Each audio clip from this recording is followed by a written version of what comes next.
What's up, YouTube? Overplay 3 here, and part of Team Answer for Days. I'm putting this on my channel and Team Answer for Days channel.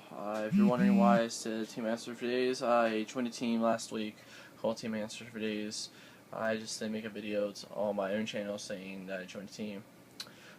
So I'm making it. Sometimes I'll say that in my video. Overplay 3 here and Team Answer for Days, meaning I'm putting the video on both channels. So just letting you guys know that. But anyway, I want to give a shout out to my teammate Chris for getting his first top 8 at a regional out of 577 people. He got 8th place. He ran E-Dragons, but he didn't run a normal E-Dragon deck. I was helping him test playing for a while, past I think it was 2 weeks, and he keep talking about stuff, what not to play and what to play, and his agreements and stuff. And I like to call his deck anti-dragons. Reason being is because he's playing like 10 plus trap, like 10 traps, maybe like 1 or 2 more, just because he wanted a better matchup for the mirror and stuff like that, and people will not see it coming because he's running a lot of back row. E-Dragons usually play like 4, 3, maybe 2 back row cards, because they want to use one of the other cards in the deck. So he wanted to throw his opponents off guard, and he's not playing like any of the Dragoonies, he's not playing any of the plants, not playing the Blue Eyes build, just playing just the E-Dragons and the tuners that you need for the deck.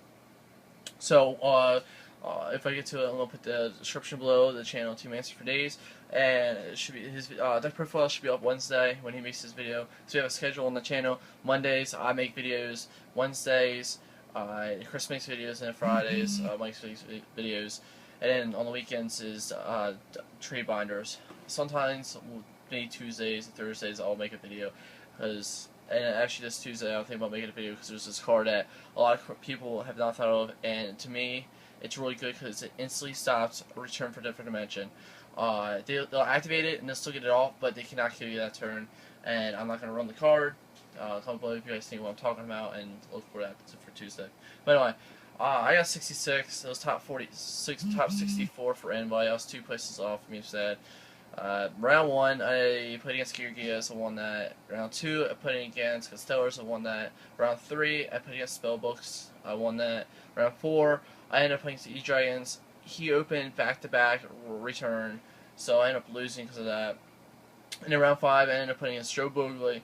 It was one hell of a game. We kept going back and forth, and you'll see in my deck what card I used to help me keep going back and forth. He loved the card to use it. That was a really good tech. He didn't see that coming. And in round 2, I found out he ended up playing my friend anyway, and my friend did it to him too. It was pretty funny. So you guys are that in the deck. And then round 6, I ended up beating Evil Swarms. I destroyed Evil Swarms. Round 7, I ended up losing to Madolches. Game 1 opened up really bad. Game 2, I didn't know on this one rolling, and it was costing me game, and then so I lost. Round 8, I beat Agents, and then round 9, I ended up playing the mirror match, and showing that I have a high win percentage in the mirror match. That's why I love the Jersey. I only lost, Jersey. I only lost 1 mirror match, and that was the last round I needed to win the top 3 too. Sad. But I call this swap mermails. I end up seeing why I call it swap mermails. I really like the deck. It was testing really well. There's a couple changes I still have to make to the deck though. I'm not 100% sure if I want to play it for Atlantic City. I'm still, me and a couple friends came up with the idea of the deck that it'll be a surprise factor for Atlantic City Regional, and I might end up playing it because I feel it'll have a really good matchup. How I'm going to play the deck. But later on in the week, I'll probably end up showing the deck profile if I go to Atlantic City and show you. Or if I don't go, you guys still do the deck anyway. But anyway, that's enough for that. It's time to get into the deck profile. So I play 2 Megalos. I feel 3 is way too many. I don't want any clogging.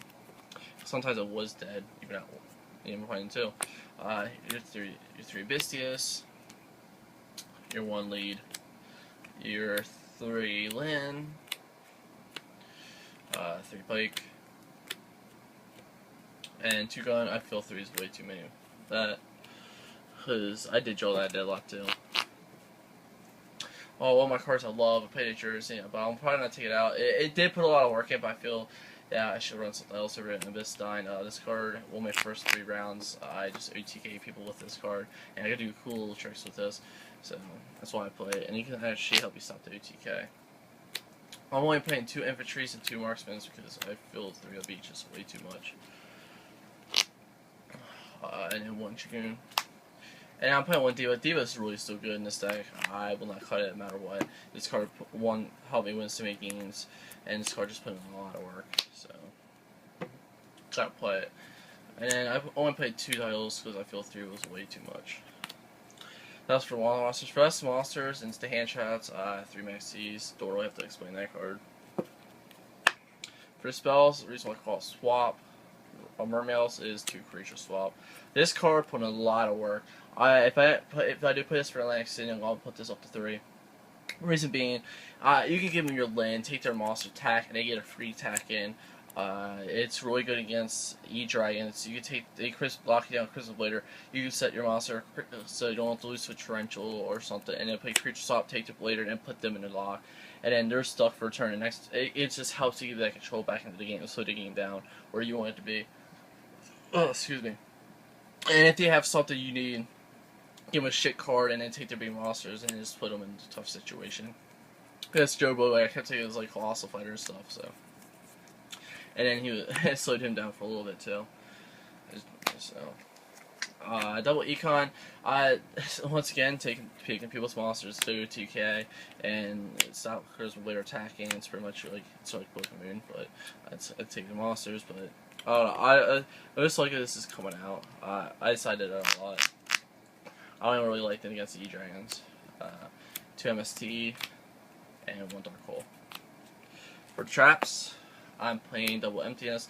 No mermail decks I've seen they'll play this card. The reason I'm playing it is because my opponent will not be ready for it. I am playing a lot of back row cards, and because usually when you see a mermail deck, they're all playing Sphere, and I want to be a surprise factor where they're not ready for it. Because when I was playing against my opponents, they all thought it was Sphere, and then I'd be like, nope, emptiness, or the other cards I'm about to show, and it don't cost them games because they thought it was a Sphere. So and you have to play emptiness because it's really good against dragons. 1 Phoenix Wings, if I had that card in hand, I can bounce the card back, and I don't want to lose a Crimson Blader or something like that, and it's really good against Stardust. 1 Warning, or let's wait next to help you get rid of that return. 1 Torrential, so if they try to like play return, and I go whoop, and it's really good if you have a land on board. And then your 3 spheres. So I played a 41 card deck. For the extra deck, 1 Army Arm, 1 Cataster, 1 Thorn, 1 Black Rose, 1 Crystal Blader, and 1 Scrap Dragon. For Exceeds, I played 1 Zemains, 1 Leviathan, 1 Bistrate, 1 Bahama Shark, 1 Dweller, 1 Gaius, 1 Dragon Sack, 1 Big Eye, and 1 Blaster Blades. I don't know why mermails are not. They cut this card to help E-Dragon players. If you play against Sun, this card can help you a lot. This helped me win round 1 against Geargia. For game 2, I just beat him down with only this card. I didn't use any other monster to beat him with because all you had was deep resistance stuff. So Master of Blades, this card can come in handy. So it puts in a lot of work. For side. Oh, and the reason why I play Master Blades is because I don't want to end up wasting a big guy. If I need to go into like another rank. Anyway, into the side deck, I play 2 Vanity Fiend. Don't have to explain that. 2 Liquid Bars. I love this with Vanity Fiend. Take the Dragon and tribute Vanity Fiend. I actually did that against the first E-Dragon player I played. I had title on board. I go Electric Virus, take his title, attack with it, and then tribute for Vanity Fiend. It was a pretty cool trick. And then you can take their Dragon Sack too. That's all I like. I'm playing with 1 Orca. I can switch out Dragoons. I can bring out Diva. It's really good. You can get like macros, your Ophion and stuff. But really, the reason why I'm playing it is because I only had 1 Encore. I finally picked up a 2nd one, so that's the reason why I was playing the Air Orca. But I would play 2 Encores. The 3 MST, double Iron Wall, 2 Skill Drains.